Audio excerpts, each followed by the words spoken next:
starting tomorrow morning, if not tonight, because obviously, you know, all the leaders, although they are all calling to support Macron now, they will decide who is the culprit and how to get there. I'm just going to interrupt you. I'm sorry, Christine, to cut you off in your prime, but here is Marine Le Pen. She's at a headquarters in Hénin-Beaumont in the north of the country, in the Pas-de-Calais region. Let's listen in.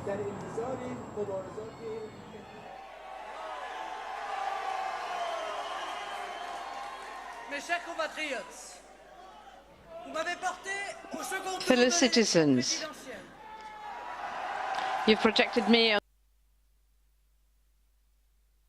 onto the second round of the presidential election.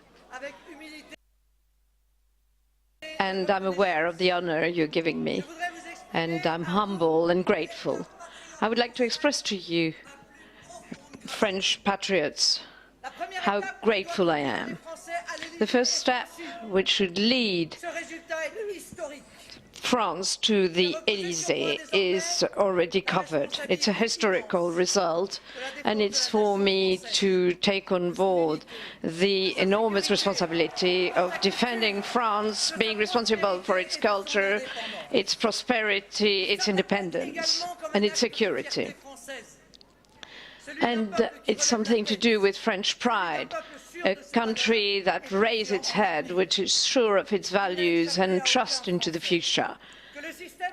I'm sure absolutely every French person has been aware of the fact that the system tried through every possible means to stifle the big political debate that election should have been. But that big debate is going to take place at long last. French people have to take on board that historical challenge, because the challenge of that election is wild globalization, which attacks our very civilization. It's a very simple choice for France.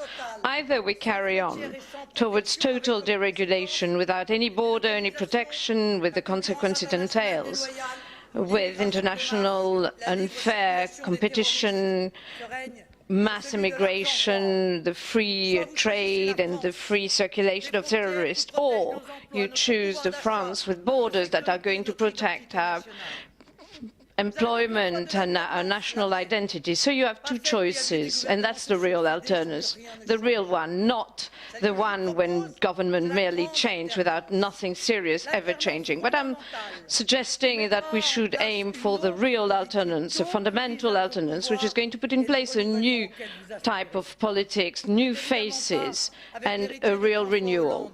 It's not with the era of François Hollande and all the failures, these catastrophic 5 years, where that alternance is ever going to come.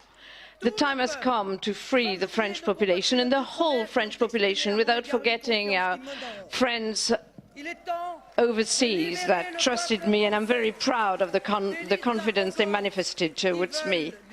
The time has come to get rid of all the arrogant people who want to dictate to the population what they should do. I am the candidate for the people.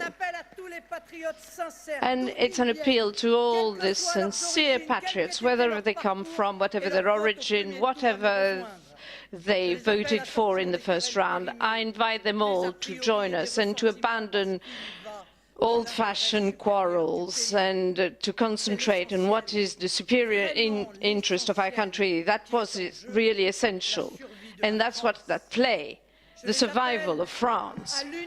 So I call upon them to unite behind our project of renewal, and they will be our brothers.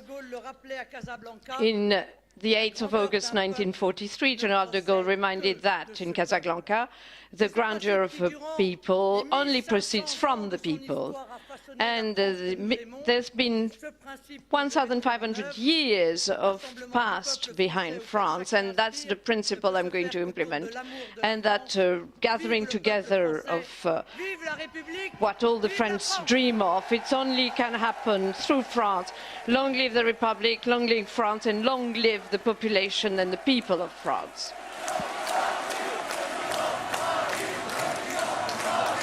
So there we are, a beaming Marine Le Pen amid the tricolours at her headquarters in Hénin-Beaumont very pleased with the result. As you can see, they're through to the second round of that vote, trailing Emmanuel Macron. A huge battle ahead of them if they're going to take the Élysée Palace.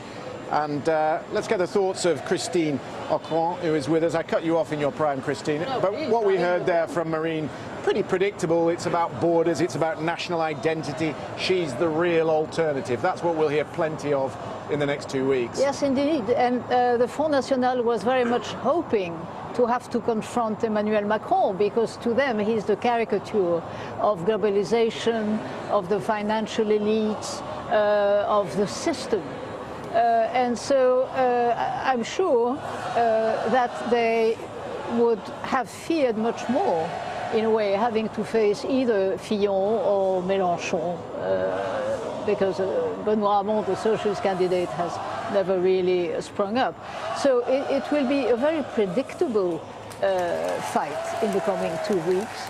The fact that Emmanuel Macron has already gotten the support of all the leaders of the system, yes, be they socialist or conservative, will of course induce many voters of both traditional political families to indeed follow that advice and vote for him. But again, there will be many people who will say,